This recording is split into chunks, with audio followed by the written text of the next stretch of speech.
Hi, I'm Gabriel Dishaw, and I'm an upcycle artist. I've always been pretty artistic, but I guess the journey that started me down the upcycling path started in 9th grade. My first piece was titled Mary on a Donkey. It really started with a competition within my classroom. My teacher at the time wrote a list of different things that I could explore. It was kind of open, and one of those things was junk art. And so that intrigued me, and did some research, and then created a piece using recycled or upcycled parts from my garage. I was really looking at what were the scraps or things that were sitting around that I could repurpose, take apart. That really involved me taking wire apart, finding really unique pipe fitting materials and so forth. I ended up winning first place in a competition. And so that certainly helped to pave the road towards the work that I do now.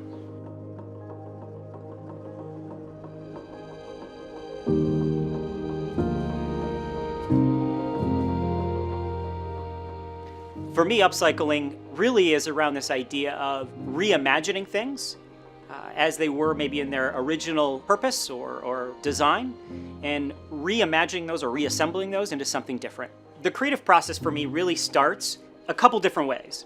It could start with me taking apart or disassembling a piece, and I get inspiration from that. There might be subtle objects that cue up ideas, thoughts. It may have the silhouette of a particular animal, or be a focal point that then allows me to explore further and take that further. So a good example of that is the rearing horse sculpture. That really started with me taking apart an adding machine, and from the components there, they really resembled the basis of a head of a horse. And so that's really what started. It started with that exercise, and then grew to a full-length 6-foot rearing horse.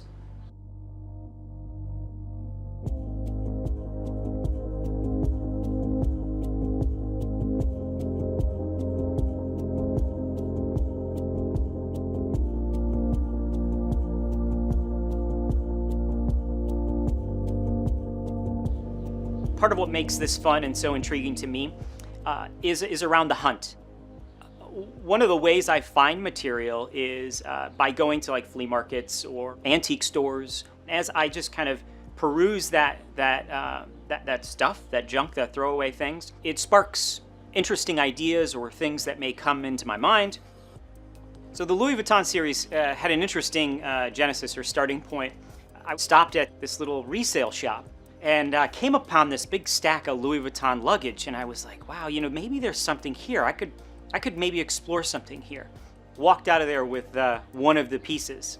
And within that process of me disassembling it, reimagining it, and actually start to build out a piece, there was definitely some energy around this particular approach. And so then quickly called that consignment shop back up and bought the rest of them. Another approach that I use in my creative process is this play-off of colors or mashups of interesting ideas. You can see a lot of that play out within my Star Wars series, and evolving that and pushing the limits and boundaries on that. So I continue to try to push myself and explore different ideas, different thoughts, different approaches.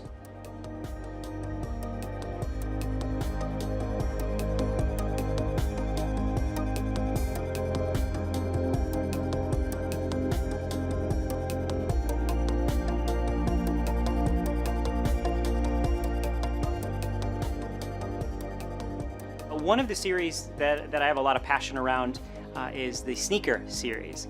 So I'm a huge sneakerhead. I've got hundreds of pairs of shoes and love the energy around that. What I love to do with this particular series is reimagine those sneakers kind of in a digital world or kind of pixelated. Usually that process starts out with me drawing out the design of that and how that would look in more of a digital world, and then start to build that using circuit boards. Usually start with a color palette also in that process. My work stretches past just the actual process and the ultimately creating of the piece and finishing it. I really think about what is that experience when someone gets one of my pieces delivered to them. And so part of that process over the last couple of years, I've really started to look at what does that unboxing experience look like. And so all of my pieces now come in a really nice aluminum box with some of my logo on it, and usually some graffiti. Certainly think that that is part of the whole package of the experience when purchasing one of my pieces.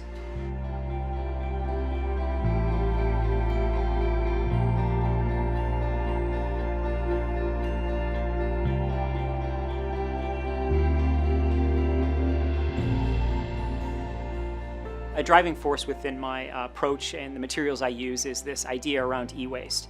And one of the missions that I have is to help create some dialogue around that, and that hopefully my work and my creative process helps to influence others around this idea around finding creative ways on addressing e-waste.